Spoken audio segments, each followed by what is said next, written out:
Well, Bears fans, we know this. Eventually, this team will hire their next head coach. And we also know that they have cast an incredibly wide net.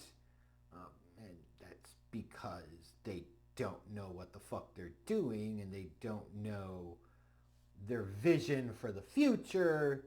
Whatever. Like, I could go on and on about that, but I've already talked about that in a previous video, so I'll save that here. But we know that one way or another, whether it's this upcoming week, the next week, sometime soon, we're going to find out who the next head coach of the Chicago Bears is. And for a lot of Bears fans, the top candidate on their list was, is, and continues to be Detroit Lions offensive coordinator Ben Johnson. And this is certainly understandable because you look at a guy that has been a play caller, not just an offensive coordinator in name, but an actual function play caller for the past several years now for a Detroit Lions team whose offense has been high-level elite for multiple seasons now. The Detroit Lions, winners of 15 games in the regular season. It makes sense that a Ben Johnson would certainly get a lot of head coaching interest, not just from the Bears, but from other teams, but especially the Bears because of the importance of Caleb Williams and his development and how badly things went in 2024 with Matt Eberflus and Shane Waldron, and you get my whole point, right? I don't need to re-legislate all of that. But we also see now that the Detroit Lions choked at home yesterday against the Washington Commanders in the divisional round. You call it whatever you want. They choked. They were a 15-win team, top seed, injuries my ass. They went out there and let Washington mollywop them. Period. It's that simple. Jared Goff with 4 turnovers, 3 of them interceptions, 5 total turnovers. Not a banner performance, to put it mildly. So now you expect the Heat is going to ratchet up and it's going to get hot. It's going to get real hot when it comes to the Ben Johnson sweepstakes. Is it going to be the Bears? Is it going to be the Jaguars? Is it going to be the Raiders? Maybe the Cowboys have more interest than we've heard so far. We know that Ben Johnson, unless there is something that dramatically shifts in the landscape over the next few days, is going to lead the Detroit Lions and become an NFL head coach somewhere for 2025, period. And, a lot of the recent hubbub we've seen, the discussion, the rumors, talking points from certain talking heads and media folks around the NFL is that Ben Johnson to the Raiders is a possibility, a real possibility, and that Tom Brady is playing a big role in all this, hence why there was so much, uproar from some Bears fans and Bears media about Tom Brady being able to call the game for the Lions and the Commanders on Saturday night, even though he's a minority owner of the Raiders and also being involved in the head coaching and general manager searches for that organization. Seems like a conflict of interest, and it certainly does, right? Yeah, no doubt there. But a lot of Bears fans have really set their sights on Ben Johnson. And to be clear, in terms of the top, reasonable candidates, because my whole thought was you go make a call and ask about Sean McVay, and you make an offer. And then you do the same thing for Kyle Shanahan with the 49ers. Those were tier 1, tier 2 in my mind. And then tier 3, you get to the reasonable, could actually have a chance of happening tiers and below. Tier 3 was Ben Johnson kind of on his own. That's how I view him. A McVay type, a Shanahan type. You got to get him. He's the top candidate in this cycle. But what if the Bears don't end up with Ben Johnson? What if they lose out on him and the Raiders hire him? Is it disaster? Is it all she wrote? Is it just more of the same old Bears football you've come to know, despise, yet somehow tolerate for decades? And the short answer is no.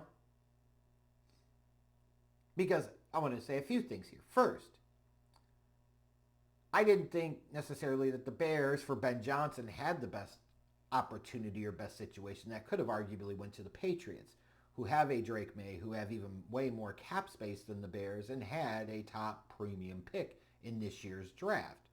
So you have a young quarterback established. You also have an ownership group in the Krafts, Robert Kraft in particular. They're competent. The Bears don't have that. So, it was actually a blessing when the Patriots got hot on Mike Vrabel and hired him pretty quickly, right?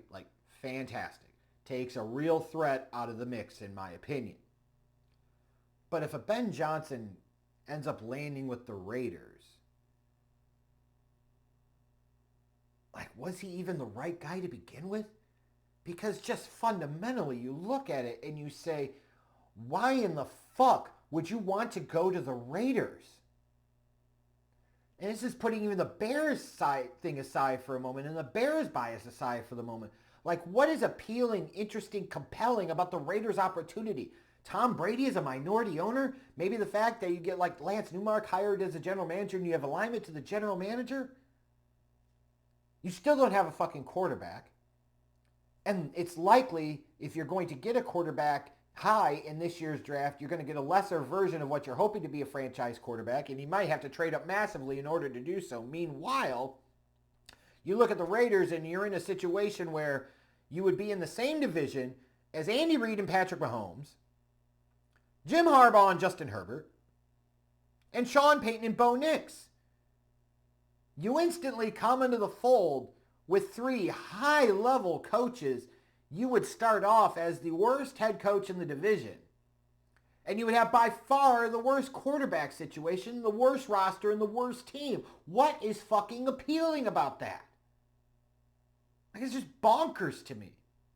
It's one thing if a Ben Johnson said, hey, I want to go to the Cowboys. I think they're ready to win now. And a healthy Dak, maybe you could do that. I get that. I might not agree with it, but I get it. Same thing with the Jaguars. You say, hey, Trevor Lawrence is healthy. The Jaguars could turn it around very quickly. And the AFC South is certainly softer than the AFC West. And that is absolutely true. But if he chose the Raiders, the fuck? At least you can say with the Bears, yeah, it looked like it was a bit of a juggernaut in the NFC North this year until the Vikings, the Packers, and the Lions had to play a playoff game. And then they all lost their first playoff game this year. But it's not the end of the world that the Bears don't hire Ben Johnson, because frankly, if he did choose the Raiders, then to me that would indicate he probably wasn't the right guy because he's not thinking clearly. He made a bad decision. Just like in the fourth quarter when you're down 2 touchdowns, you're having Jamison Williams throw a wide receiver option pass. Pretty fucking dumb, right? But here's the reality. There are other available candidates that could get it done. Todd Monken has done some great work with Lamar Jackson the past couple of years. Yeah, he's certainly a lot older than Ben Johnson is, but he really knows offensive football. Would it be the worst thing in the world if he was hired? Probably not. He's got some edge and some attitude to him for a locker room with the Bears that needs it. Some might point to Joe Brady and the work he's done with Josh Allen. And the only hesitation there, and it's a massive one for me, is he's a Trace Armstrong client, and we don't need any fucking more of those in Chicago. But he comes with the offensive background. And for those that are saying, well, if they hire Mike McCarthy, it's a disaster and da-da-da. Look, I don't think Mike McCarthy's the right guy for the job. I don't. I do think it's Ben Johnson. But if they hired Mike McCarthy, they are hiring a guy that has won a lot of games. It just doesn't have the PR behind him like Mike Tomlin does. But Mike McCarthy has developed quarterbacks throughout his career and had elite offenses, which is the name of the game for the Bears. So while not ideal, and certainly could be a potential, it's a third stop, is he just an offensive John Fox type of situation? That's true. You would at least say, hey, they're bringing in a guy that's had success, a lot of success, has actually won a Super Bowl, and has legit chops when it comes to working with and developing a young quarterback.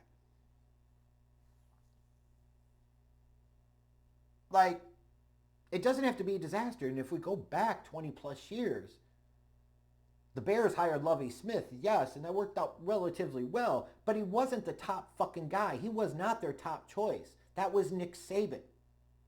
And they didn't get their top choice.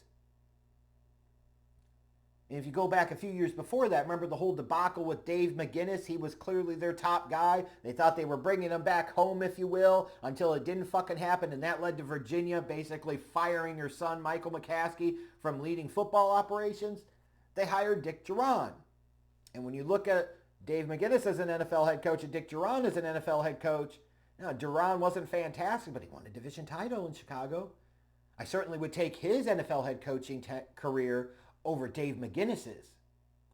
Those are two pretty notable examples of where the Bears didn't get their top target and it ended up working better.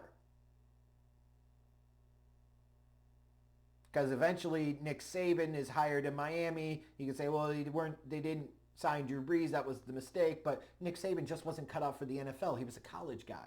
He was better suited for the college game. And it worked out, at least to some degree. So yeah, I hope the Bears figure it out. And I hope the Bears do hire Ben Johnson, because he is the top candidate in my mind. But sometimes shit just doesn't work out the way you want. But it doesn't have to be a disaster. What would be disastrous, though, is if you're hiring somebody like a Brian Flores. Like, that's a fucking disaster waiting to happen. Or an Aaron Glenn. You don't need another defensive guy. This whole leader of men shit is stupid. The way you command players' respect is competence and setting baseline accountabilities. That doesn't always have to come from just attitude. If you get somebody that knows what the fuck they're doing, NFL players will tend to gravitate towards that and they will respect the shit out of it. But it has to be an offensive guy. If they end up hiring a defensive-minded head coach, then yeah, flame away on the Bears because they wasted everybody's fucking time. And the outcome of this process is exactly what you would have thought it was looking at the fundamentals of this process. They didn't know what the fuck they were doing and they produced a result that made it seem like they didn't know what the fuck they were doing. But I assure you, and I promise you, failing to get it done with Ben Johnson, while it would suck in some respects, and you would say, well, that's typical Bears football. One, it wouldn't be the end of the world because you have a couple of guys with an offensive background that would appear to be pretty good hires at varying levels. Two, if Ben Johnson isn't hired because he chose the Raiders, then that probably lets you know he wasn't the right fucking guy anyways. Because remember the shit that happened with the Commanders, like they were wanting him before they settled on Dan Quinn. And it worked out really well for the Commanders this year. And if you believe the reports, it was because Ben Johnson wanted Sam Howell to be his quarterback and Adam Peters, the Commanders general manager, said, no, we're drafting a quarterback, and basically cut it off at that point. So you literally have the Commanders you could point to. Ben Johnson was their top choice.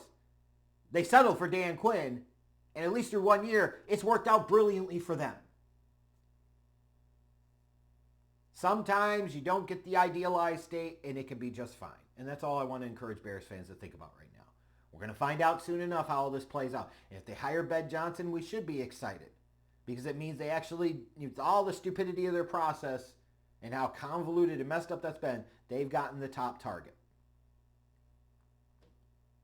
But if they don't, I promise you, it's not the end of the world.